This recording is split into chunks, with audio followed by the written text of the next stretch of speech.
Ces 30 dernières années, le nombre d'entreprises suisses et étrangères a augmenté de manière phénoménale. Et qu'observe-t-on parallèlement, sur la même période dans la législation fiscale des entreprises, une claire baisse de leur taux d'imposition. Entre 1977 et 2000, le taux d'imposition des entreprises a baissé de 2,2% à Lausanne, de 7,9% à Zug et de 15% à Bellinzone. En bref, la concurrence intercantonale est féroce. La tendance à la baisse de l'imposition des entreprises est une fois de plus à la une de l'actualité.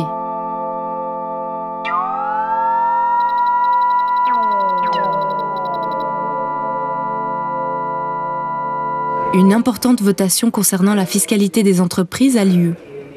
Il s'agit de la dite deuxième réforme de l'imposition des entreprises. Explication.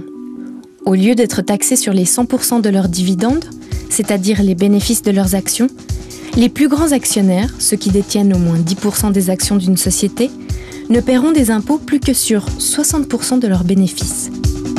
Il faut souligner que cette mesure n'avantagera que 1% de la population active, et pas celle qui en a le plus besoin, bien entendu.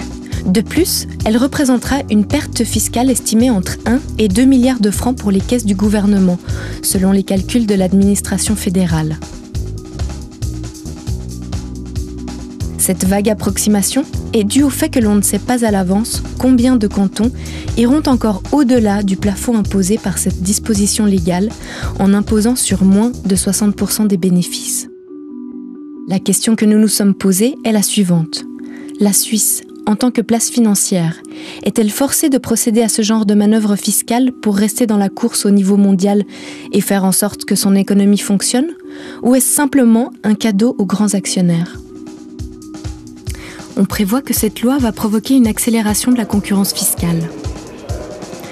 Selon le conseiller fédéral Hans-Rudolf Merz, cette réforme vise à inciter des investisseurs à entrer sur le marché suisse, mais sachant qu'elle touche une part infime d'actionnaires, son impact en termes de gains potentiels est difficile à imaginer. La réforme est attaquée par référendum.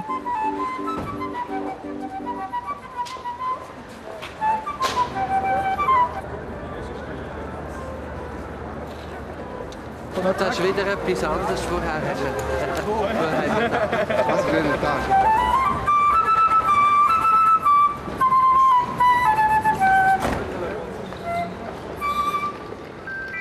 Au vu des forfaits fiscaux et de la concurrence fiscale intercantonale pour attirer plus de sociétés, l'égalité devant l'impôt énoncée dans la Constitution ne semble pas encore être de mise.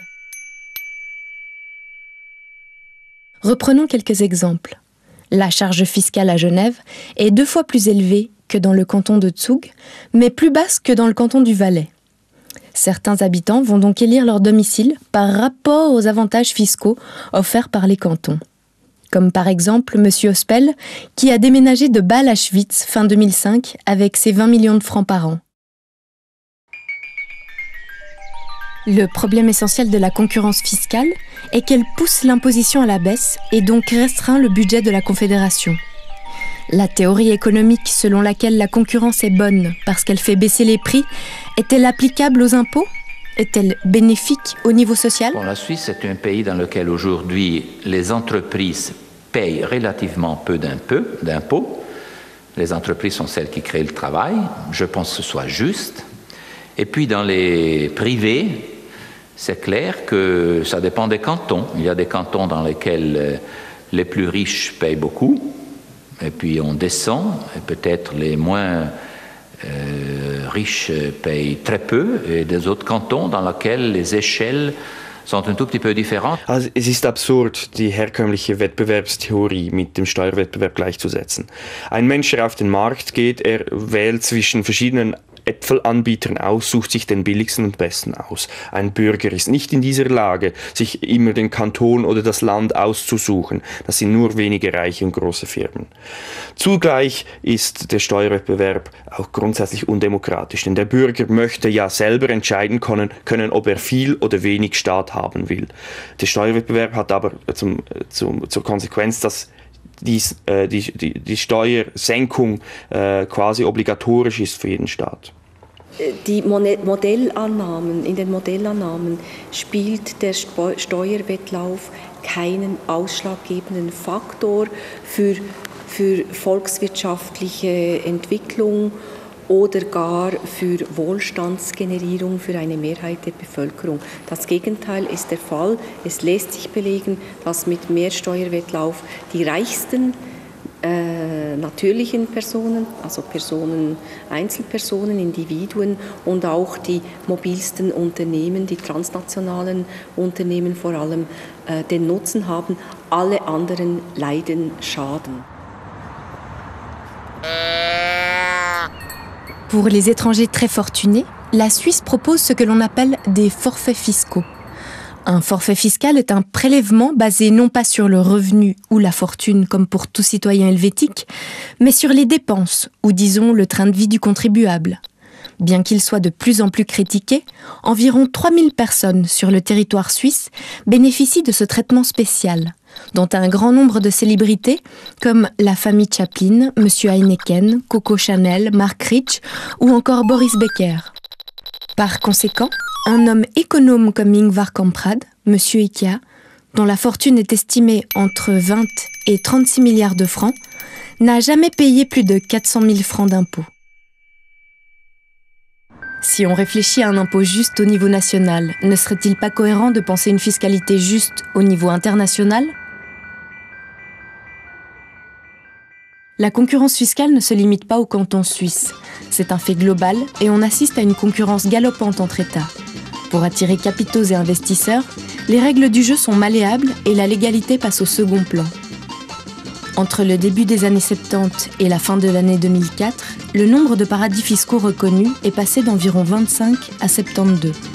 L'étude empirique de l'évasion fiscale internationale est une nécessité urgente. Mais l'opacité obsessionnelle des transactions et des dépôts dans les paradis fiscaux complique toutefois son exécution. La libéralisation financière, l'accélération de la mobilité transfrontalière des capitaux et l'essor de notre modèle de développement ont favorisé la prolifération de mécanismes permettant aux contribuables fortunés et mobiles, ainsi qu'aux entreprises, d'échapper à leurs responsabilités fiscales envers leurs États. Les marchandises paient des taxes, en tout cas pour franchir certaines frontières. Les personnes, n'en parlons pas, ne circulent pas librement.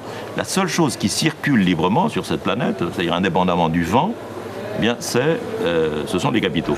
Pour ce qui est des pays en voie de développement, on considère généralement que plus de 50% des capitaux des individus fortunés d'Amérique latine sont déposés dans des banques offshore.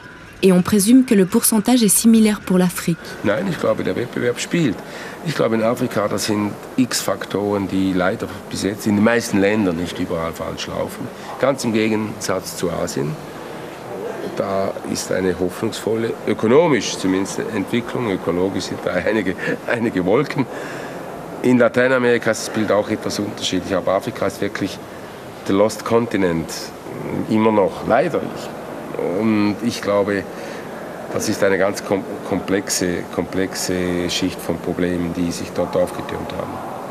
En 1999, The Economist estimait ainsi qu'à eux seuls, les dirigeants africains possédaient 20 milliards de dollars placés sur des comptes bancaires dans un seul pays.